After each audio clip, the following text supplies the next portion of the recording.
So hello everyone, this is your Roshan भैया। बच्चों, यहाँ पे जैसे कि अभी आप देख रहे होगे कि मेरे पास साइंस का तीनों ही सेट का क्वेश्चन पेपर है। तो अभी मैं आप लोग को जो सेट नंबर 1 है ना, इसका जो आंसर्स है वो आप लोग को बताने जा रहा हूँ। तो क्वेश्चन पेपर कोड मिला लेना। एंड अगर इस सेट के अलावा दूसरा सेट होगा या फिर दूसरा क्वेश्चन पेपर होगा ना, तो डिस्क्रिप्शन पे मेरा ईमेल आईडी होगा। मुझे अपना जो क्वेश्चन पेपर होगा वो पीडीएफ के फॉर्मेट में भेज देना। मैं आपको जो उसका आंसर्स है वो करवा दूंगा, ठीक है। तो यहाँ पे पहला क्वेश्चन पूछा गया था सेक्शन ए का कि आइडेंटिफाई द प्रोडक्ट एक्स। यहाँ पे जो एक्स है ये प्रोडक्ट के रूप में हमें क्या मिलेगा, ये हमें आइडेंटिफाई करने के लिए बोला गया है। तो आपको पता होगा कि जब हम कैल्शियम कार्बोनेट को हीट करते हैं ना, तो हीट करने से हमें क्विक लाइम मिलता है। एंड इसका फॉर्मूला क्या होता है आपको पता होगा, CaO, ठीक है। तो ये आंसर होगा इसका ऑप्शन ए। अगला क्वेश्चन पूछा गया है कि इनमें से नेचुरल इंडिकेटर कौन सा है। देखो, लिटमस जो है नेचुरल होता है, बट मिथाइल ऑरेंज नेचुरल नहीं होता है। तो ऑप्शन बी है टर्मरिक और लिटमस पेपर। तो बिल्कुल सही है, टर्मरिक और लिटमस ये दोनों ही नेचुरल इंडिकेटर होते हैं। सो ऑप्शन बी करेक्ट होगा।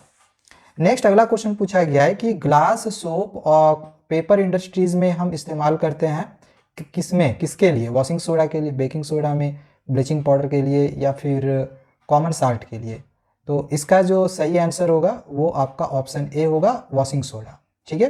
कुछ बच्चे इसमें ब्लीचिंग पाउडर भी जो है कमेंट कर रहे थे, बट इसमें अब आपका जो सही आंसर है वो वॉशिंग सोडा ही होगा। हालांकि कुछ बच्चे ये भी बोल रहे थे कि सर एनसीईआरटी के बुक में ब्लीचिंग पाउडर दिया हुआ है।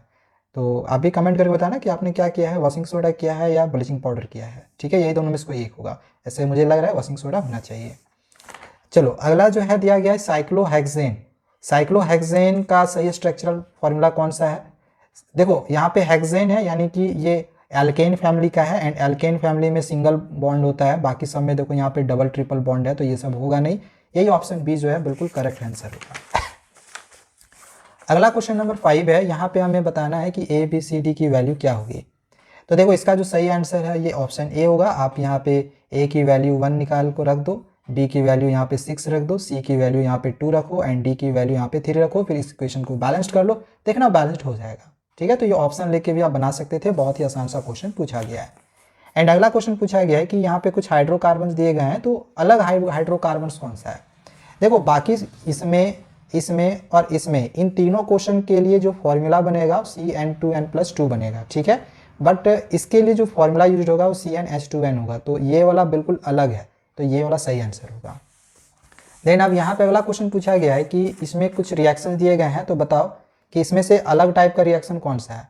अगर बाकी रिएक्शंस को आप देखोगे तो यहाँ पे आपको डबल डिस्प्लेसमेंट रिएक्शन दिखाई दे रहा होगा, बट ये एक ऐसा रिएक्शन है जिसको कि एक कॉम्बिनेशन रिएक्शन है, तो इस वजह से ऑप्शन भी सही होगा।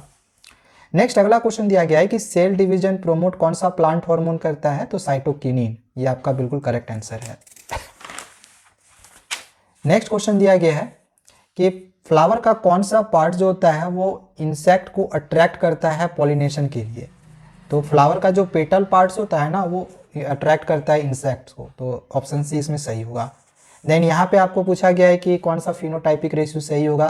देखो यहाँ पे क्वेश्चन में 2 ट्रेट के लिए बोला गया, अगर सिंगल ट्रेट रहता ना, सिंगल ट्रेट के लिए ये वाला आंसर होता, लेकिन डबल ट्रेट के लिए ये आंसर होगा आपका फिनोटाइपिक रेशियो। देन अगला क्वेश्चन ह्यूमन हार्ट को लेके यहाँ पे कुछ 4 स्टेटमेंट दिए गए थे, बताना है कौन सा स्टेटमेंट सही है। देखो जो राइट एट्रियम है ना, वो डीऑक्सीजनेटेड ब्लड को रिसीव करता है, बट यहाँ पे ऑक्सीजनेटेड ब्लड दिया हुआ है, तो यहाँ पे स्टेटमेंट गलत है, तो ऑप्शन ए होगा नहीं। अब यहाँ पे हम ऑप्शन लेके देख रहे हैं, तो ए यहाँ पे दिया हुआ है, तो ये ऑप्शन होगा नहीं। फिर ए ऑप्शन कहाँ पे दिया है, और कहीं है नहीं, चलो ठीक है। देन यहाँ पे तो ए है ही नहीं, तो ये वाला ऑप्शन आपका होगा नहीं। देखो ए ऑप्शन होगा नहीं, बी और सी होगा, तो बी आपका या तो ये वाला होगा ऑप्शन सी, या तो होगा ऑप्शन डी। तो ऑप्शन बी और सी सही आ रहा है, सो ऑप्शन सी हमारा करेक्ट आंसर होगा, ठीक है। ये दोनों स्टेटमेंट सही है। नेक्स्ट आगे क्वेश्चन नंबर 12 को देख लेते हैं। 12 नंबर क्या है, अब बताना है कि एक इसमें टॉल पी प्लांट को, और ये बोला गया है the cross between 2 toll P plants. अच्छा, 2 टॉल पी प्लांट्स को क्रॉस किया गया, तो जो रिजल्ट होगा उसमें से कुछ ड्वार्फ प्लांट्स भी हो रहे हैं, कुछ ड्वार्फ प्लांट्स भी हो रहे हैं, ध्यान देना, ठीक है। तो बताना है कि ड्वार्फ प्लांट्स इसके लिए इसमें कौन सा रिस्पॉन्सिबल होगा। देखो ड्वार्फ प्लांट्स भी होने चाहिए, अगर आप देखोगे तो एक दोनों टॉल प्लांट होना चाहिए ना, तो ये दोनों मिलके तो टी टॉल बनाएगा, ये भी बनाएगा टॉल, ये तो सही है। ये ऑप्शन होगा नहीं क्योंकि ये ड्वार्फ बना देगा, ये भी ऑप्शन होगा नहीं, द्वार बना देगा, ठीक है।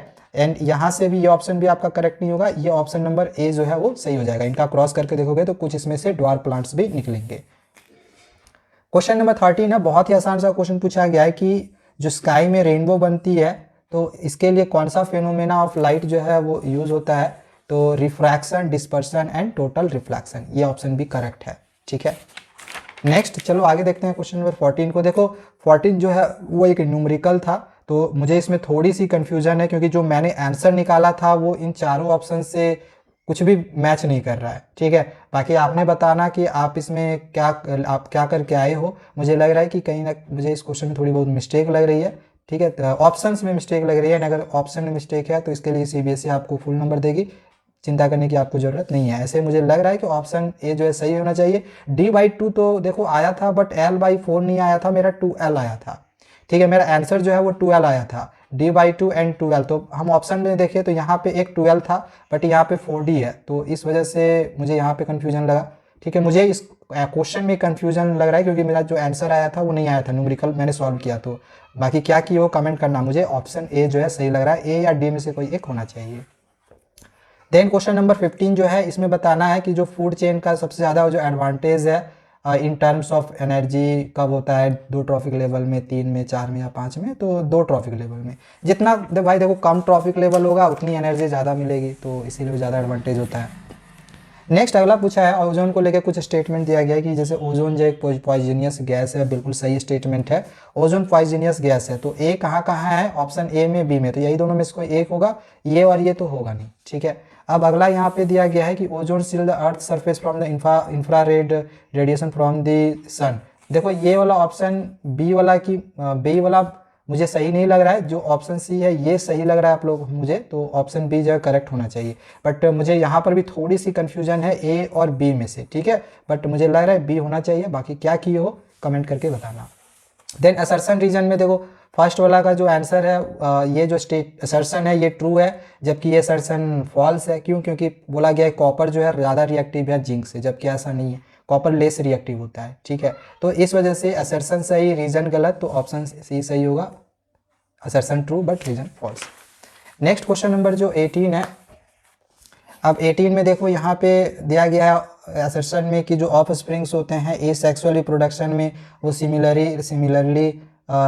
जेनेटिकली होते हैं, पेरेंट्स के सिमिलर होते हैं, बिल्कुल सही है, पेरेंट्स के सिमिलर होता है ना, बिल्कुल सिमिलर होता है। जबकि जो रीजन दिया गया है, बोला गया है कि सेक्सुअल रिप्रोडक्शन में सिंगल पेरेंट्स इन्वॉल्व होता है, बिल्कुल सही है, तो ऑप्शन ए सही होगा, असर्शन भी सही, रीजन भी सही है, करेक्ट एक्सप्लेनेशन भी है।